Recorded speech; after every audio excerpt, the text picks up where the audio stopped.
dawn, the Chung brothers returned from their boat. Right away, Fatso noticed the new lodger, who remained asleep in the room. He grinned at Youngjin. "I'm glad to see that a hard-working lady like you is so successful. The news of your great cooking has reached the rich. Next, you'll be taking in Japanese guests. I hope you charge him triple what we poor fellows pay." Sanja shook her head at him, but he didn't notice. Fatso fingered the necktie hanging by Isak's suit. "So this is what the Yongbang wear around their necks to look important. Looks like a noose. I've never seen such a thing up close. Wah, smooth." The youngest brother rubbed the tie against his whiskers. "Maybe this is silk. A real silk noose." He laughed out loud, but Isak did not stir. "Fatsoya, don't touch that," said Kombo sternly. The eldest brother's face was covered in pockmarks, and when he was angry, his pitted skin turned red. Ever since their father had died, he had watched over his two brothers by himself. Fatso let go of the tie and looked sheepish. He hated upsetting Kombo. The brothers bathed, ate, then all three fell asleep. The new guest continued to sleep beside them, his slumber punctuated now and then by a muffled cough. Youngjin went to the kitchen to tell the maids to look out for the new lodger in case he woke up. They were to have a hot meal ready for him. Sanja was crouched in the corner, scrubbing sweet potatoes, not looking up when her mother entered the room or when she left it. For the past week, they had been speaking only when necessary. The servant girls couldn't figure out what had happened to make Sanja so quiet. In the late afternoon, the Chung brothers woke up, ate again, and went to the village to buy tobacco before getting on the boat. The evening lodgers had not yet returned from work, so the house was still for a couple of hours. The sea wind seeped through the porous walls and around the window edges, causing a considerable draft in the short hallway connecting the rooms. Youngjin was seated cross-legged nearby one of the hot spots on the heated floor of the alcove room where the women slept. She was mending a pair of trousers, one of the half-dozen in the pile of the guests' well-worn garments. The men's clothes were not washed often enough, since the men owned so little and didn't like to bother. "They'll only get dirty again," Fatso would complain, though his older brothers preferred them clean. After laundering, Youngjin patched up whatever she could, and at least once a year, she changed the collars of shirts and jackets that could no longer be repaired or cleaned. Every time the new lodger coughed, her head bobbed up. She tried to focus on her neat stitches rather than on her daughter, who was cleaning the floors of the house. Twice a day, the yellow wax-papered floors were swept with a short broom, then mopped by hand with a clean rag. The front door of the house opened slowly, and both mother and daughter looked up from their work. Jun, the coal man, had come for his money. Youngjin rose from the floor to meet him. Sanja bowed perfunctorily, then returned to her work. "How is your wife?" Youngjin asked. The coal man's wife had a nervous stomach and was occasionally bedridden. "She got up early this morning and went to the market. Can't stop that woman from making money. You know how she is," Jun said with pride. "You're a fortunate man." Youngjin pulled out her purse to pay him for the week's coal. "Ajumoni, if all my customers were like you, I'd never go hungry. You always pay when the bill is due." He chuckled with pleasure. Youngjin smiled at him. Every week he complained that no one paid on time, but most people went with less food to pay him, since it was too cold this winter not to have coal. The coal man was also a portly gentleman who took a cup of tea and accepted a snack at every house on his route. He would never starve even in such lean years. His wife was the best seaweed hawker in the market and made a tidy sum of her own. Down the street, that dirty dog Lee Seki won't cough up what he owes. Things are not easy. Everyone's having troubles. No, things are not easy at all. But your house is full of paying guests because you are the best cook in Gyeongsando. The minister is staying with you now? Did you find him a bed? I told him your sea bream is the finest in Busan. Jun sniffed the air, wondering if he could grab a bite of something before his next house, but he didn't smell anything savory. Youngjin glanced at her daughter, and Sunja stopped cleaning the floor to go to the kitchen to fix the coal man something to eat. But did you know the young man had already heard of your cooking from his brother who stayed 10 years ago? Ah, the belly has a better memory than the heart. The minister? Youngjin looked puzzled. The young fellow from the north. I met him last night, wandering around the streets looking for your house. Bek Isak. Sort of a fancy-looking fellow. I showed him your place and would have stopped in, but I had a late delivery for Choseki, who finally found the money to pay me after a month of dodging. Oh. Anyway, I told the minister about my wife's stomach troubles and how hard she works at the stall, and he said he would pray for her right then and there. He just dropped his head and closed his eyes. I don't know if I believe in that mumbling that people do, but I can't see how it can hurt anyone. Very nice-looking young man, don't you think? Has he left for the day? I should say hello. Sunja brought him a wooden tray holding a cup of hot barley tea, a teapot, and a bowl of steamed sweet potatoes, and set it before him. The coal man plopped down on the floor cushion and devoured the hot potatoes. He chewed carefully, then started to speak again. So this morning, I asked the wife how she felt, and she said things were not so bad and went to work. Maybe there's something to that praying after all. Ha! Is he a Catholic? Youngjin didn't mean to interrupt him so frequently, but there was no other way to speak with June, who could have talked for hours. For a man, her husband used to say, June had too many words. A priest? No, he's not a priest. Those fellows are different. Buck is a Protestant, the kind that marries. He's going to Osaka, where his brother lives. I don't remember meeting him. He continued to chew quietly and took small sips from his teacup. Before Youngjin had a chance to say anything, June said, that Hirohito Seki took over our country, stole the best land, rice, fish, and now our young people. He sighed and ate another bite of potato. Well, I don't blame the young people for going to Japan. There's no money to be made here. It's too late for me, but if I had a son... June paused, for he had no children, and it made him sad to think of it. I'd send him to Hawaii. My wife has a smart nephew who works on a sugar plantation there. The work is hard, but so what? He doesn't work for these bastards. The other day when I went to the docks, the sons of bitches tried to tell me that I couldn't... Youngjin frowned at him for cursing.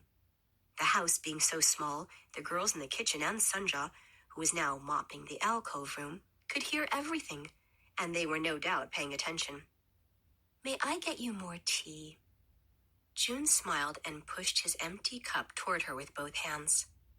It's our own damn fault for losing the country. I know that, he continued. Those goddamn aristocrat sons of bitches sold us out. Not a single Yongbun bastard has a full set of balls. Both Youngjin and Sunja knew the girls in the kitchen were giggling at the coal man's tirade, which didn't vary from week to week. I may be a peasant, but I'm an honest working man, and I wouldn't have let some Japanese take over. He pulled out a clean white handkerchief from his coal dust-covered coat and wiped his runny nose. Bastards! I better get on with my next delivery. The widow asked him to wait while she went to the kitchen.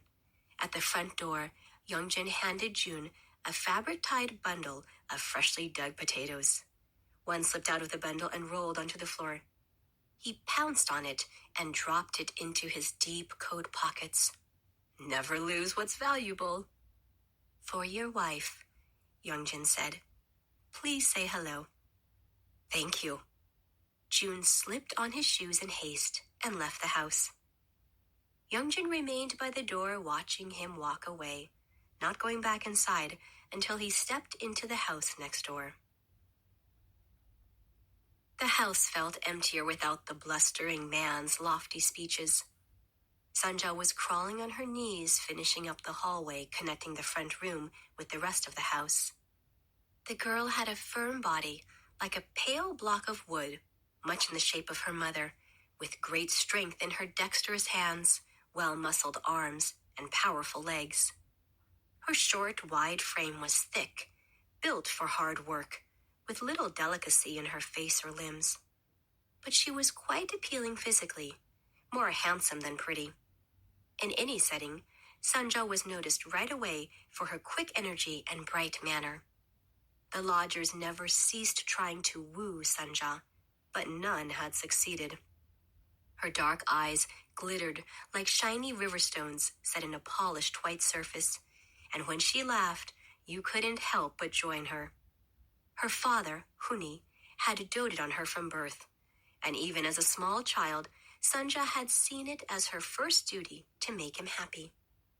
As soon as she learned to walk, she'd tagged behind him like a loyal pet, and though she admired her mother, when her father died, Sanja changed from a joyful girl to a thoughtful young woman.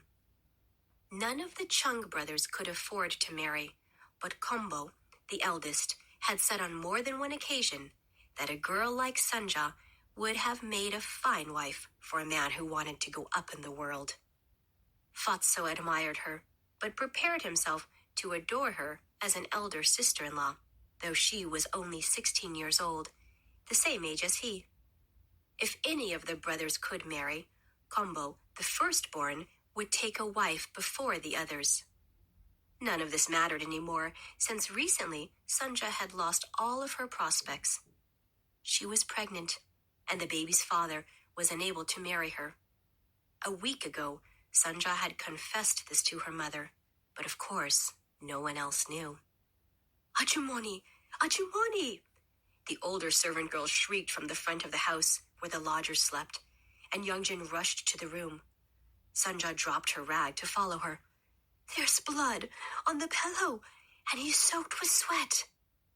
Boki, the older sister of the two servant girls, breathed deeply to calm herself. It wasn't like her to raise her voice, and she hadn't meant to frighten the others, but she didn't know if the lodger was dead or dying, and she was too afraid to approach him. No one spoke for a moment. Then Youngjin told the maid to leave the room and wait by the front door. It's tuberculosis, I think, Sanja said. Youngjin nodded. The lodger's appearance reminded her of Huni's last few weeks. Get the pharmacist, Youngjin told Boki, then changed her mind. No, wait, I might need you. Isak lay asleep on the pillow, perspiring and flushed, unaware of the women staring down at him. Doki, the younger girl, had just come from the kitchen, and she gasped loudly, only to be hushed by her sister.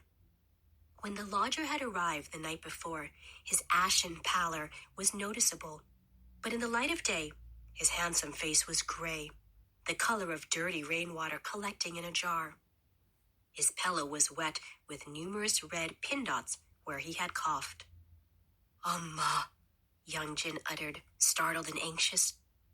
We have to move him immediately. The others could get sick.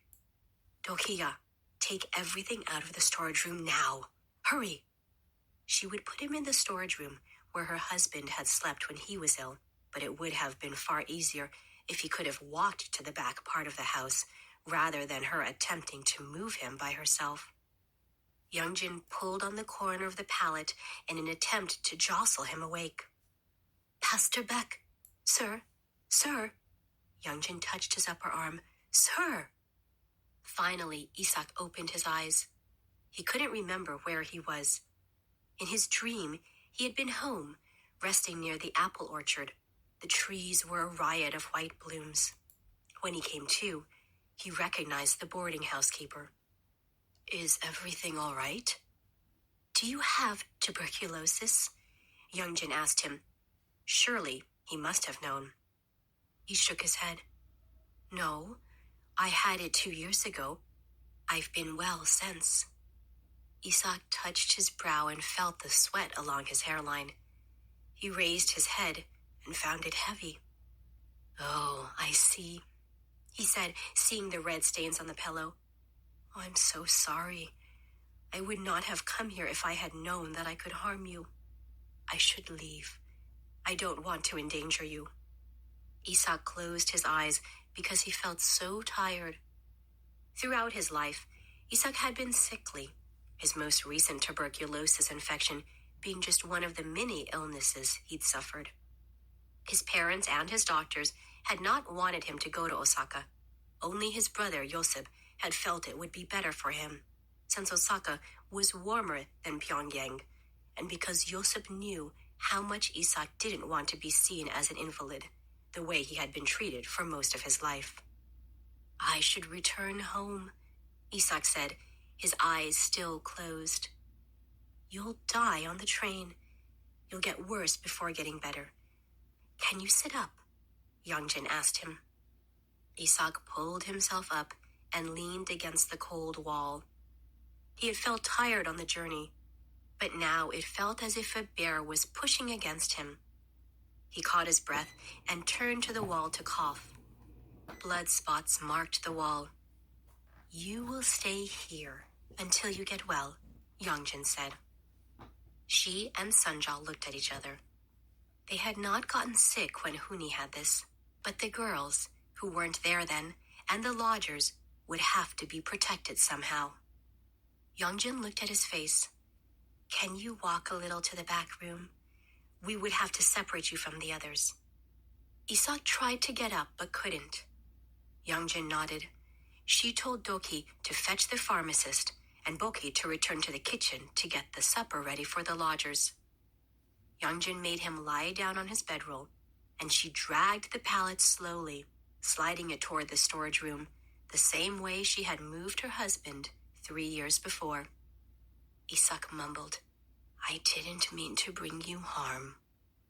The young man cursed himself privately for his wish to see the world outside of his birthplace, and for lying to himself that he was well enough to go to Osaka, when he had sensed that he could never be cured of being so sickly. If he infected any of the people he had come into contact with, their death would be on his head.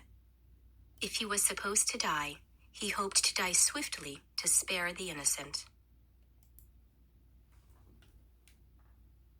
Chapter 4.